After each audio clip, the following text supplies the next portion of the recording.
how are you, my dear? I'm doing great. I'm so glad to be here. Finally get to talk with you.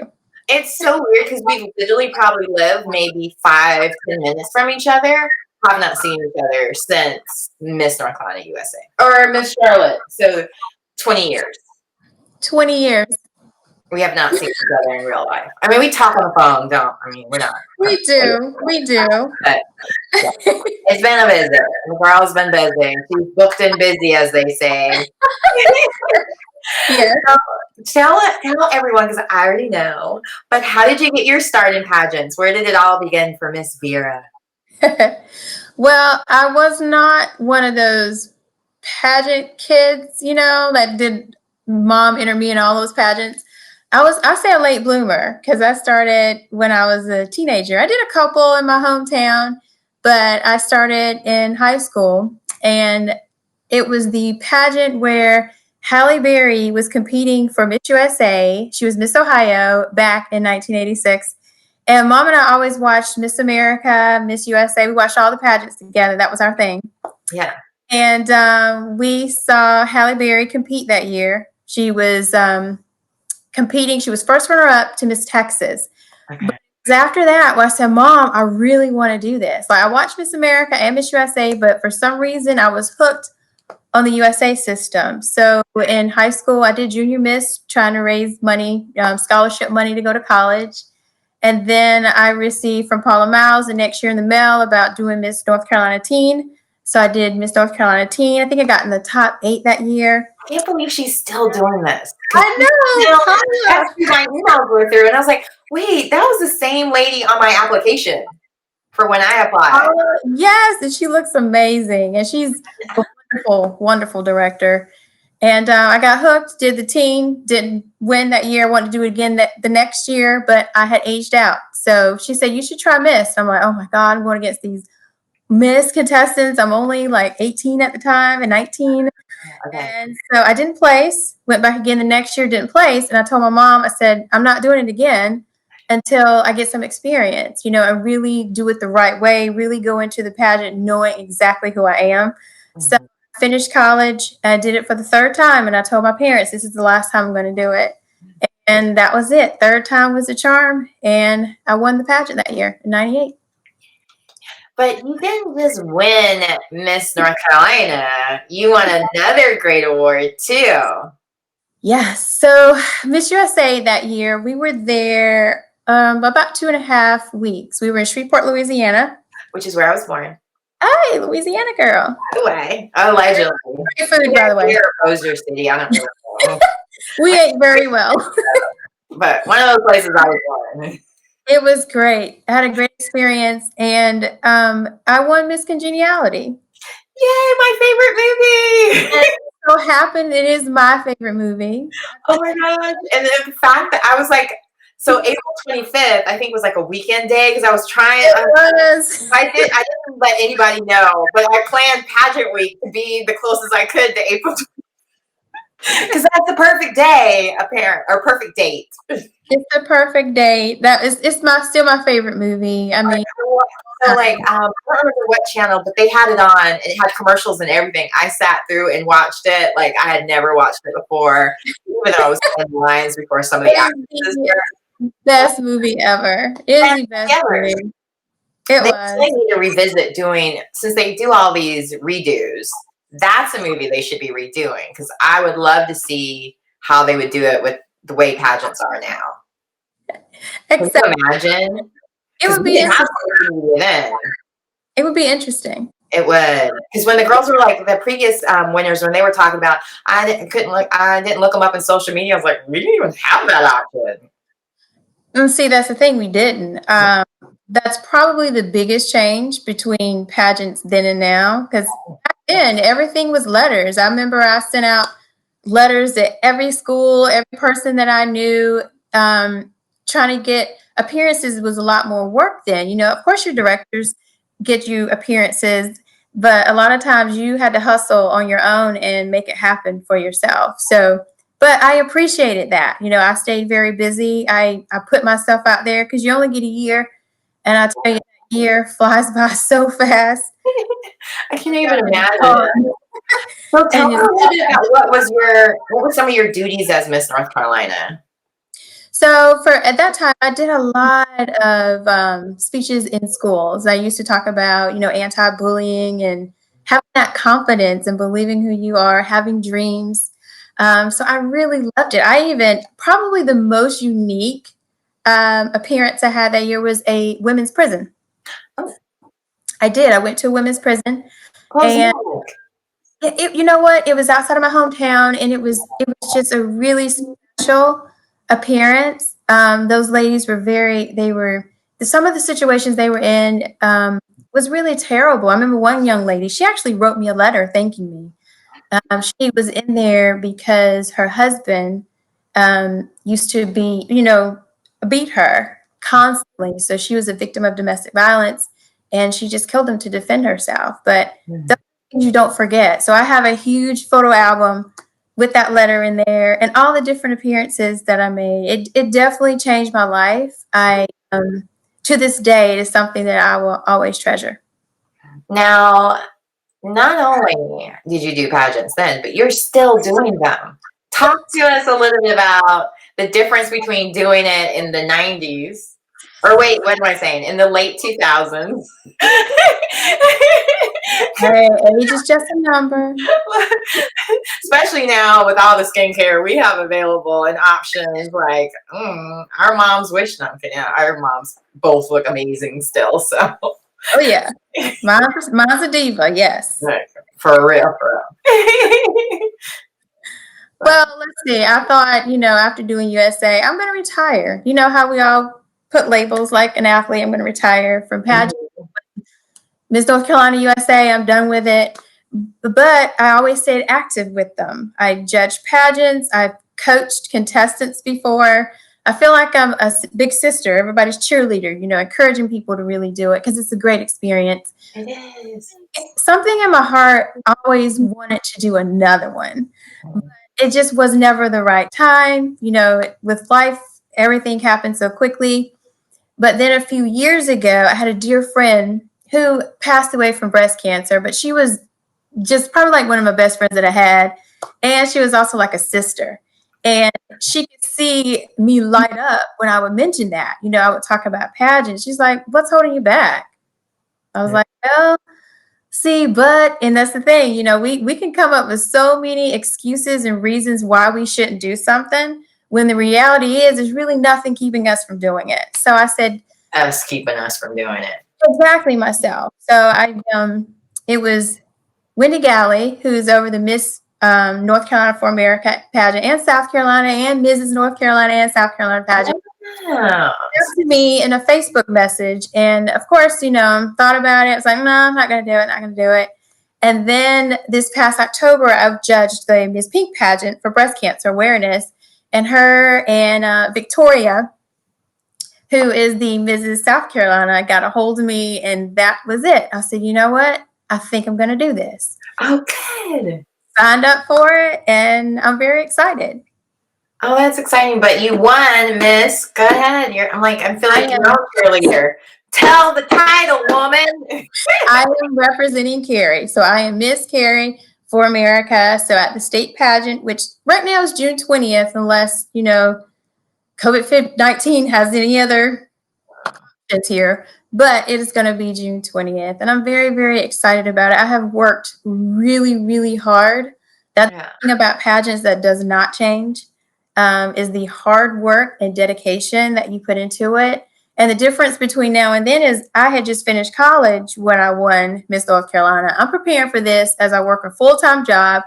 I model part-time. I'm doing community service. So I have a full plate, but I'm making it happen. So I'm really, really excited. Now, what are the different categories that they have you compete for with Miss?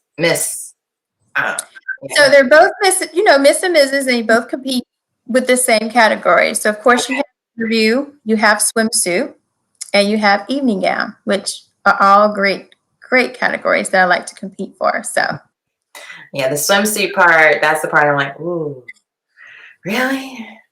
Because I want to do Mrs. I wanted to do it when I was first given the offer, or somebody sent me an email asking me to do it, but we were going through some family stuff with my in-laws and so on, and so we wanted to save money for that in case we needed to fly back and forth to California and so on. But now I'm like, well, I convinced you to compete before, so you did. Before we came on live, I was like, oh my God, you have to do the Mrs. Pageant. You would be perfect for it. And I have so many evening gowns now because the addiction to evening gowns did not stop at pageants. Like every time I see one that's on sale, I'm like, you never know. So I have a full closet ready to go. Yeah, I think you would do a great job, and we have great coaches, so I got your back. I have access to some people now. I got access to people. That swimsuit competition, don't worry. I've got my girl Leah. Can you wear a one piece, or does it have to be 2-piece? No, it can be 1 or 2. Whatever makes you feel comfortable. I'm just thinking for the viewers, they don't want to see all my tiger stripes. That's all. It might be overwhelming for them to see that much. They're like, oh my God, the Tiger Queen. Girl, that's just, hey. It's part of it. Yeah. It's part of it. Yeah, it happens. But, well, I guess I might as well share what happened. Since you don't really remember. You don't really remember? See, that's I vaguely remember the situation. I had the pictures and everything to do like a whole show. You told me that and I was worried. I said, what pictures is she Oh, I found him. I was like, where did I put them? Okay, so here's the visual. I'm going to see if this is going to work in the right order. Uh-oh. So, all right. Here we go. All right, I was doing really well in the introduction section. And you look so cute. I love your outfit. Look at the pose. You had it down. That is straight up limited or express right there. That shirt, the glossy shirt. Oh, yeah. 90s fashion or 2000. I don't know why I keep trying to age myself. And then my evening gown was amazing. It was from I can't even remember. So pretty. Like, okay, it's making me very not obviously tan, but yeah. All right. I kind of get the visual. I'll post it to Instagram later. So here's the moment where I lost Miss North Carolina or Miss Charlotte. So here she is. I don't remember who it was. Do you remember? No, I couldn't recognize her. It's not the best picture to try to recognize somebody from. But anyway, so right there, this beautiful, smart lady is basically saying, here, you need to win, Miss Charlotte. I'm giving you the best question ever. She says to me, because I used to do Taekwondo competitions. Is it coming back yet? No? Okay, I'm going to keep going. So she says to me, so I see here that you used to do Taekwondo competitions. Can you tell us what's the biggest difference you notice from doing Taekwondo competitions and doing pageants? And I say, all confident and excited, can't wait to just totally ruin this because I didn't know I was going to ruin it. But I was very confident, and I was just like, oh, yeah. Well, the biggest difference in doing Taekwondo competitions and doing pageants is that in Taekwondo competitions, I don't have to get dressed up like a drag queen. And then I kept saying drag queen. You don't have to wear fake lashes like a drag queen or get on all this makeup like a drag queen. Like, I couldn't stop saying drag queen. And everybody collectively went, oh, at the first drag queen comment. And then I just saw everybody kind of like, oh my God, I don't even know her in my cheering section. It's coming back. Yeah, that's what happened. I was like, yeah, I'm never going around those people again. I'm totally cut off from pageants. I do remember now. Oh, I remember. Classes after that. I was like, oh, so this is what we doing, brain? You're just going to go for the funniest thing to say instead of the smartest? And your face. Yeah, I remember your face was like, I'm done. Yep. Did it. And it became like such a joke that on my car, one of my best friends, which is funny enough because now he is a drag queen, he gave me this sticker that said drama queen because he couldn't find one that said drag queen.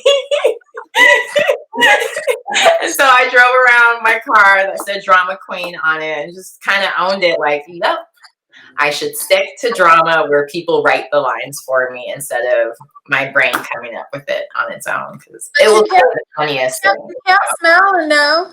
Oh yeah, I was smiling the whole time until I saw my cheering section all going, oh my God, we don't know her.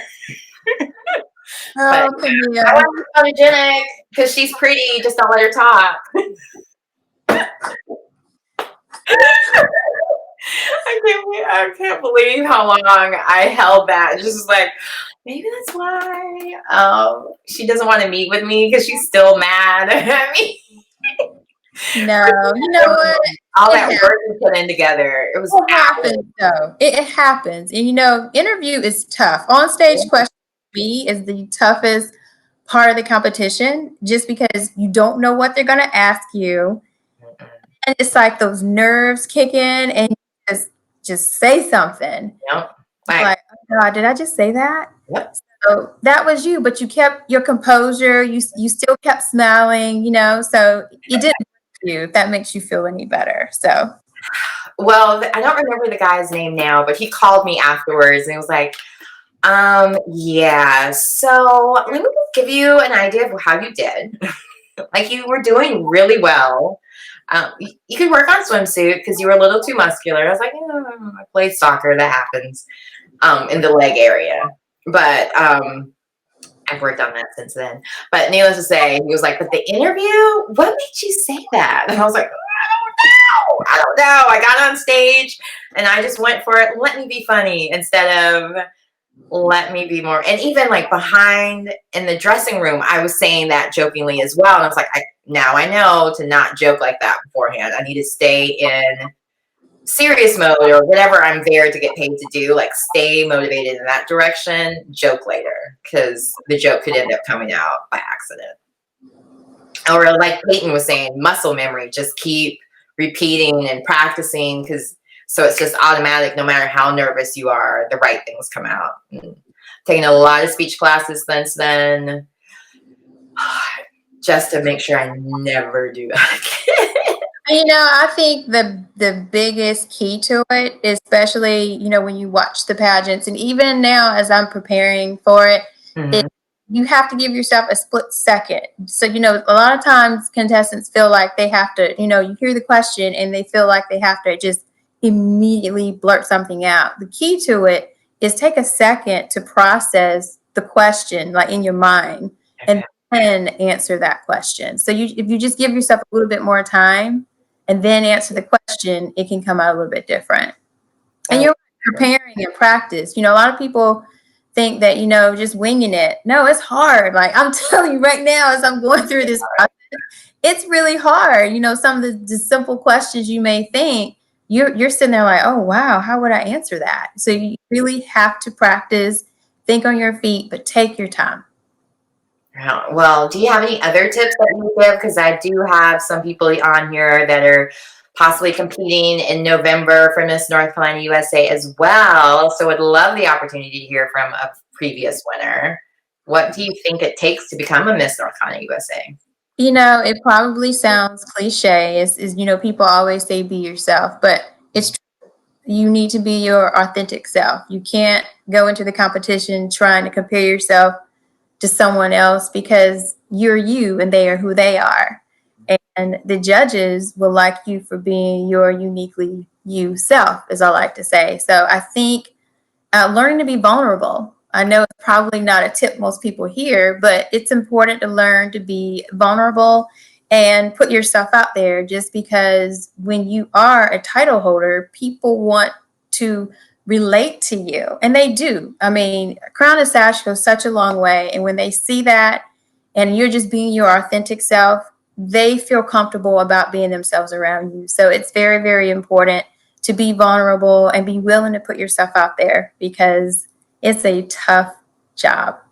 Now, you also were a judge for pageants, being on the other side, what were you looking at? Like, what were some of the key things you would notice that you can share, that you were like, that's what would stick out to me, or different things that you noticed? Maybe not necessarily with just interview, just even with swimsuit or evening gown.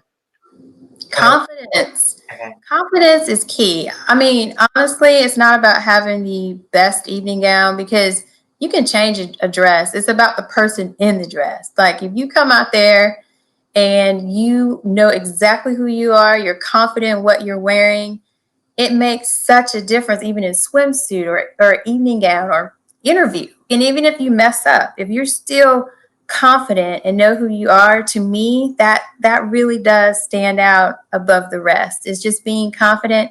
And I love to see the ladies that enjoy themselves. Like you can tell they really enjoy themselves. You know, there are some that you can see nerves, you can see, oh my God, I gotta get this. They're in their head. But it's the young ladies who just go out there and give it their all and just be themselves. I think that to me, those are the delegates that stand out the most. Okay. Well, I want to make sure that we also talk about your, I was about to say special interest, but that's not it. See, again, think a minute. Maybe it's you. Maybe being around you just makes me nervous because you're just too pretty. Don't try it. I told you, you have that mishap that you've kept with you forever. And now look at you. You interview people and people ask you questions and now you're nailing it. So you overcame that. Thank you. I appreciate it. You know, it's just a matter of just being one of those people like, well, nobody's going to tell me no if I'm my own boss. I can do whatever I want. Absolutely. So, and it might be that too. But needless to say, I want to make sure we do talk about your, because you're doing a lot in the community. I want to make sure that we talk about it because I think it's so important that people get involved. I don't remember who was the quote by, but there was like your debt to the world that you live in is giving back. Something. Absolutely. Yes. So you do, since I've known you, you've always been involved in different things that have within the community. So I would love to talk about what you're, oh wait, you were on Wheel of Fortune? Sorry, I didn't mean to talk about that. Wait, I didn't know about that. Oh, Wheel of Fortune. Sorry. I'm like trying to find the name of the organization that you're with. And I'm like, yeah, Susan G. Komen, I got that. But then I was like, wait, there was another one. And I was getting ready to, and then Wheel of Fortune kicked in. I was like, wait, what? How did I miss that before? I wasn't very fortunate, but I mean, I think so you talk about on that show. You talk about you had a mishap. Nerves kicked in for me. Uh-oh. I said R, and R was already on the board. Oh. Well, it'd have been funnier if you like said a bad word or something, or you know, you see those little memes where people accidentally say something. You're like, why would you say that? That's not even like a PC word or G-rated word. I said it, blurted it out clear as day. But I'm telling you, the nerves kicked in. It's a very and that's somewhere on YouTube. I can find you still. No, I looked and couldn't find it happily. But you know what? You are in that reporting. You might dig it up somewhere, but I mean, I'm surprised some of the things I found that people are like, oh yeah, it's not out there anymore. And then I text it to them once I find it. They're like, I hate you. Like I won't post it. But Pat and Vanna were the best. I thoroughly enjoyed meeting them, and I had good consolation prizes. Even though my mom was like, "Really?" What were the consolation prizes? I mean, like a camera, nice items like that. But nice experience, and the wheel was really hard. Like it was spin that wheel. Now, did they fly you out for that, or did you have to like pay your own way there and all of that? So I auditioned in Raleigh. Okay. And I love people who are animated, which I had no problem with that. Like, I wonder why. That person, I had no problem. And so they selected me. I think we did. We had to pay our way out there, but we didn't care. It was like Wheel of Fortune. That was our favorite show. So my mother and I went out there. Okay. We saw some family and friends. And I did the show. It was very quick, though. I did the show and then came back. So. Okay. See, I always wonder because I got to go to Jay Leno to just watch that. And I had no idea. That's like a 4-hour show. I was so bored, not because of him, but just like sitting in between each, because they warn you that you have to stay there. Once you're there, you can't leave. Man, I was ready to go after 30 minutes. It was so boring waiting in between each thing, and it was freezing. And this was in Burbank, so I was coming straight from work in my cute little suit and stuff. And I'm like, I'm freezing and it's dark. I have to sit here for 4 hours. I think I fell asleep a few times, and Justin Timberlake was there. So, oh my goodness, be still my heart. JT, you know what today is anyway? It's not a big day.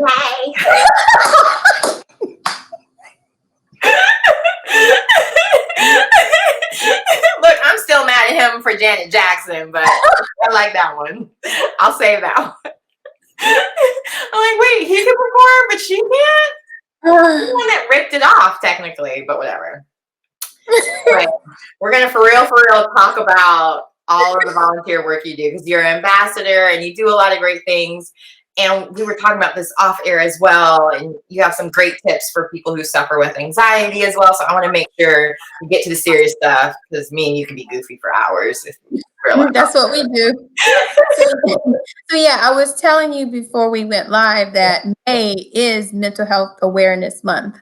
So it's very, very crucial. To me right now, mental health is probably more important than ever, just because of this pandemic. I'll tell you, it was literally on Friday the 13th in March, of all days. You know, I were at work, then our boss is like, you got to go home. And I've been home ever since, you know, and think about it, the day before, you're making plans for the weekend and all this stuff you want to do. Hey, I got a pageant in a couple weeks. Sudden everything changes. So for me, the adjustment was really hard the first couple weeks. The first month, actually, it's been really difficult because of anxiety. And I do suffer anxiety. I've suffered depression before. But the anxiety was really bad because here's a situation that I have no control over. And I'm used to being able to control everything in my little world. Yeah. I'm a very busy person, as you know, and home used to be my relaxation place. And now home is my office for work. It's where I work out. I feel like there's nowhere for me to really escape to figure things out. So my anxiety kicked in a really bad. I would have panic attacks, and I was so feared that I would get sick, or my parents or my family, my friends, because this is something you can't control. And so I would wake up in the middle of the night out of my sleep. My heart would be racing. Sometimes I get tingle in my fingers or hands just because, I have such stress and anxiety from it. But walking around the neighborhood has really helped. Zoom time with friends, taking just a nice drive around the neighborhood has always been helpful. Exercise, working out has really done wonders. Still preparing for this pageant has helped because it gives me something else to focus on. Anxiety is really real. I even took a day off of work, because you work from home doesn't mean you don't get tired. Right. So I took a day off because I knew my body was just feeling anxiety, and stress, and I felt overwhelmed. So once I was able to control that, it got better. So how I control the anxiety was at an appearance I made. A fifth grade class gave me a journal, Becoming Journal from Michelle Obama. And I'm a big person that loves journaling. I need to read that book. That is amazing. So I've been journaling in that book. Laid it out. I have been journaling in it ever since. And it just brings back that peace that I had missed because of everything that's going on. But I think people need to be more comfortable talking about mental illnesses because it's real and you're not crazy. Whatever you're feeling is absolutely real. And there is lots of help out there. Get that help. I know therapy has really done wonders because. And there's so many virtual options now as well. Yes, there is. You can have an appointment, right online, a Zoom appointment. To kind of help you get texting, even if you don't want to talk to anyone. There's a lot of different options. I'll try to make sure I post a lot of different helplines later today. I won't probably. Yeah. And for a long time, I wasn't comfortable talking about it because I was that person that thought, oh my God, they would think I'm crazy. And then I realized, you know what? I'm human and what I'm feeling is real. And if I'm feeling this way, I know other people are. And I feel like it's important that I share that. I'm so glad you did because, like you said, there are so many people, and being Miss North Carolina, Miss Congeniality, sometimes people just automatically assume, like, why would you have anxiety? Why would you, like, what problems do you have? And people just don't understand that just because what they may see as privilege doesn't mean it doesn't come with a lot of extra responsibilities or anxieties or stressors that they don't know of. So I'm really glad that you brought that up and shined that light on not only that May is mental health awareness, but just your own struggles that you've gone through. Like when you mentioned that you went through depression, if you don't mind, what are some of the things that you felt helped you get out of that? Because that's another common thing that people are experiencing during this time.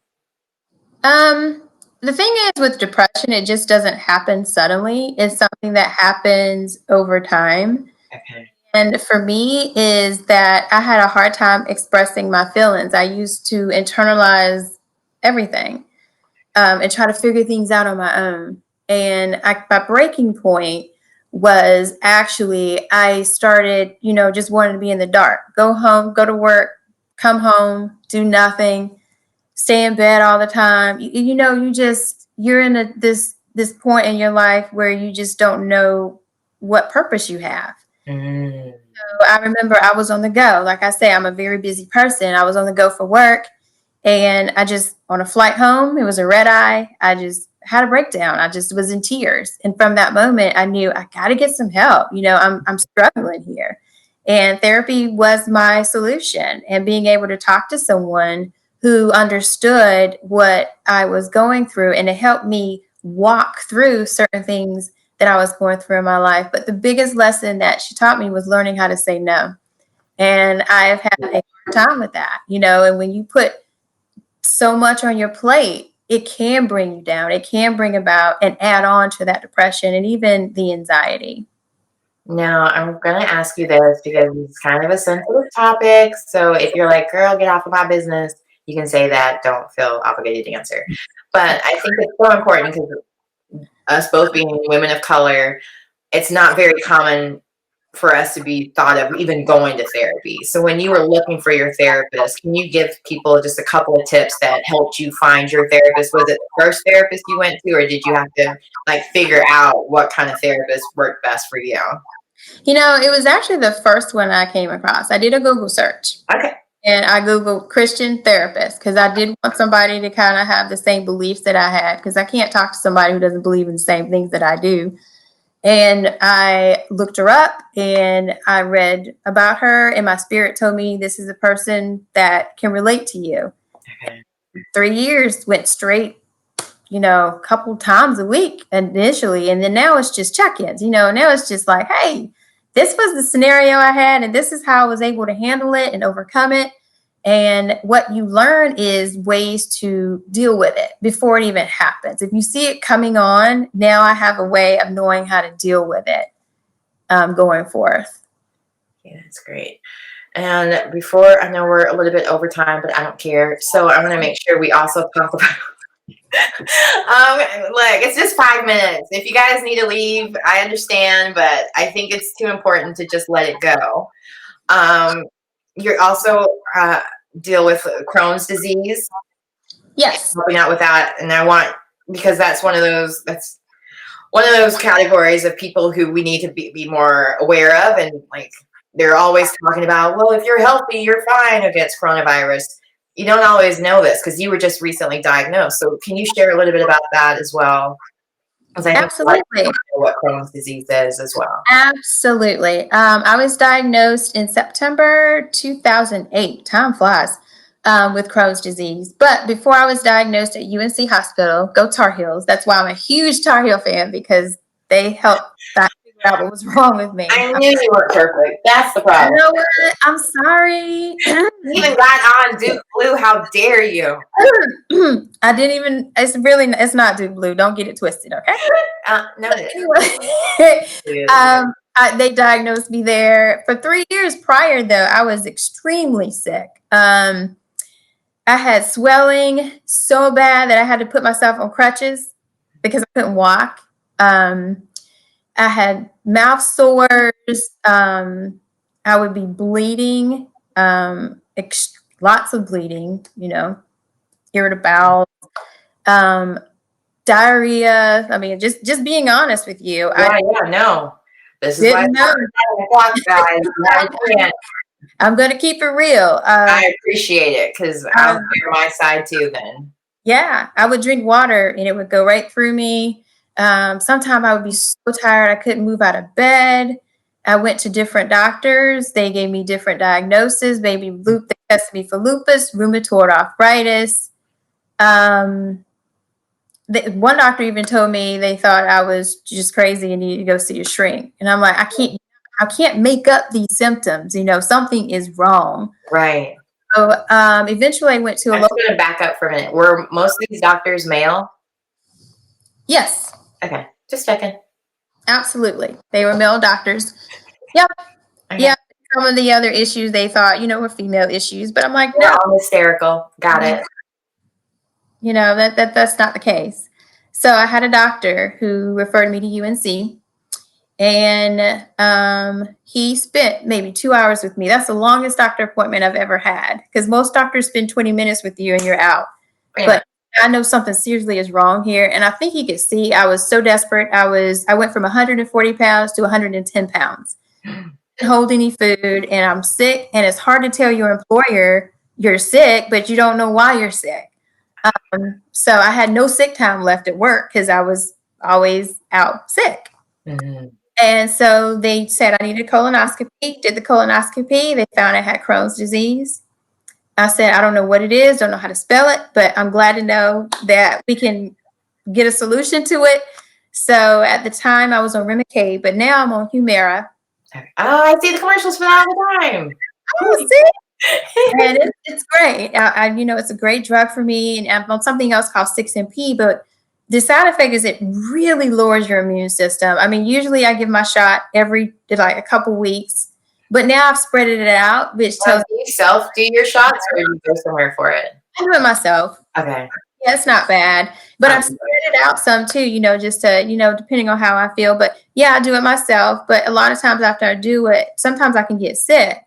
So I'm in that category where I really have to be careful because the medications that I take lower my immune system. So, if I got the coronavirus, it could really make me sick. So that was another reason why the anxiety was high too, because I was so afraid that I could get it and get sick. No, I can imagine. So, about 3 years ago, I think it was longer than that. I don't even remember 2015, I was in a car accident, and my hip was dislocated as part of it and all this other stuff. I went through physical therapy. Everything seemed to be fine. And then all of a sudden I was having lactose intolerance, or at least I thought that's what it was. And then it just got even worse and even worse. And I was working for another talk show at the time, and I would be on camera and just be like, oh, I gotta go. I couldn't. I was producing and doing everything I'm doing now, except for I was doing it with two other hosts with me. And so I told her, I don't know what's going on. I went to several different doctors. I had a colonoscopy. They told me, just like you, that maybe I just need to go to therapy. Something's wrong with me. My husband and daughter have both found me laying flat on the ground, just sweating from every pore, but the only place I could find comfortable was my bathroom floor, and it was disgusting. I have ran in Target like I stole something trying to get to the bathroom for the fear of, not making it and so on. And it ended up being pelvic floor dysfunction. It wasn't a woman doctor finally went through. So, okay, so it's not lactose intolerance. We're going to test you instead of just making assumptions. So we did the colonoscopy. She did the lactose intolerance test. And then I had to do a test to find out about the pelvic floor dysfunction. Oh my God, that was a very painful test. I don't know have you ever, no, you wouldn't have to. They told you right with the Crohn's. Well, they stick a rod with a balloon all the way up and test your muscles' reaction to it, whether you can do certain things. And I went to physical therapy to get it fixed. It took about 6 months of physical therapy, and then I was cured. But I thought I had ulcer coastal. I can't even pronounce it. But when I was looking up all my symptoms, and I joined all these different groups, and I was like, oh, well, this must be what it is, because I was having all of those issues. And I guess it did cause some anxiety in the fact, like, I was always trying to figure out where was the closest bathroom anywhere I went. Oh my God, my daughter is FaceTiming my cousin. It always comes through this phone first. This is the joy of being a mom who wants to make sure she's a helicopter mom, lets her have phones and everything. No, not you. I'm not, I mean, I'm a cool mom, but I'm on it. So anyway, sorry about that, because they do know that usually after 7 is fine, but yeah. It's okay. So when I saw that you had Crohn's disease, I was like, I would love for her to talk about that, because that was one of those things that I went through. I was like, oh my gosh, this could be my life. And not discrediting that it is, because it is your life, but I went through a very small fraction of having it for 3 years, and that's a lot to have to deal with. And knowing that now the coronavirus is also high risk, like, people need to be aware of the fact that it's not just as long as they're healthy, there's people around them that couldn't handle it. And so I wanted them to see and have a face, and beautiful face like yours, for them to think about every time they go out there or having parties. I'm not judging them, but every Friday we're all having a party. So, but I want to make sure, since we're now almost 15 minutes over that, go through the different comments. Well, Imani says hi. You both look great, amazing. Black don't crack. Says nice. I'm like, it cracks. It may not crack, but it definitely moves. What does it say? I don't want to even. I won't show. Okay. Oh yeah. So the drag queen. Yep, Lisa. I really said it on stage in front of everybody in Charlotte. In Charlotte, it's changed a lot now, but back then it was very conservative. So the idea of saying that in Charlotte, it wasn't like a funny thing that it is now. Yeah, it got autocorrected, but being authentically you seems to be the key message. Tamika says I've always wanted to be on Wheel of Fortune. So good to know. You can audition wherever you Yes. Because she doesn't she lives up in the DMV area. And Lisa also says great discussion about anxiety and depression. Thank you, Lisa. Latasha says hello from Houston. Hey, Houston. I'm getting a lot of laughing emojis, so I don't really know what I'm that laughing emoji. I mean, we covered a lot of stuff. That's why I was like, I can't wait for you to come on, because I feel like some of the best years of my life I spent with you, working on movie sets, hanging out with the twins, and getting in so much trouble, traveling. Not trouble, because we were very innocent kids, but we had a lot of fun back then. We did. I'm glad we got this moment and got to share it with everyone. Is there anything else that you want to speak of that we didn't cover? No, we covered everything. Yay. Well, make sure you follow Miss Vera Lachey on Instagram. Well, I'll let you say it. Everywhere that they can follow you, in case some of those things are private. So on Instagram, she's right. You can follow me at Vera Lachey. And then on Facebook is Vera Morris. Perfect. Well, thank you so much for being a guest and my friend and being here with me this week on Pageant and Beauty Week. It was so much fun. I got to talk about my favorite topics, which is anything skin and beauty related and entertainment. Count me in. So good luck with your pageant in June. Is there any way that we can watch or keep up? Do you know is it aired or? No, it's not aired. But it is going to be in Mooresville at the Performing Arts Center. So Mooresville, or Mooresville, way down in Charlotte? Moors. I should know. I got all excited. I was like, I remember my agent sent me a job and they wrote Morrisville. I was like, oh, that's right around the corner. No, it was down by Charlotte because it had double O. Yeah, come on out. I like that area, Lake Norman. That's where Racing Wives films. I like that area. It's beautiful out there. So I'm very, very excited. I cannot wait. Well, keep me posted because I'll definitely try to get tickets so I can see. Absolutely. See how that goes. That was so fun. I can cheer for you, and I promise, no matter what you say, I will not be embarrassed. Thank you. Because you won't say anything worse than what I said. Hey, it's all good. Oh my gosh, too much fun. All right. Oh, wait, let me make sure. Oh, Goldie Bell says, I'm proud of both of you. Thanks, Goldie. Love this. Can't wait to chat with you, Vera. Oh, thank you, Money. All right. Well, thank you again, Vera. You rock, as always. And it was really awesome speaking with you. And we'll talk again soon. Absolutely. You know how to find me. Girl, don't I? I know that way. Now I know how. Okay. I'm not going to make it awkward and weird. Well, thanks again, Vera. And we will be in touch very soon. And congratulations with everything you're doing. I'm also so proud of you as well. And thank you so much. We didn't even bring that up, but she also models for charities. So make sure you follow her and all of the organizations she's involved with, because she's doing amazing things, and you'll be a better person just from watching her. Oh, thank you, Camille. And I'm very proud of you too. I have to say, I've seen your journey, and I'm really, really proud of all that you're doing and continue to do. So yeah. Thank you. I appreciate it. And not in this ring, she gon' tell you what she bought it, cause she know you can't afford it. Know you can get it, looking exquisite, no competition, stay on the pivot.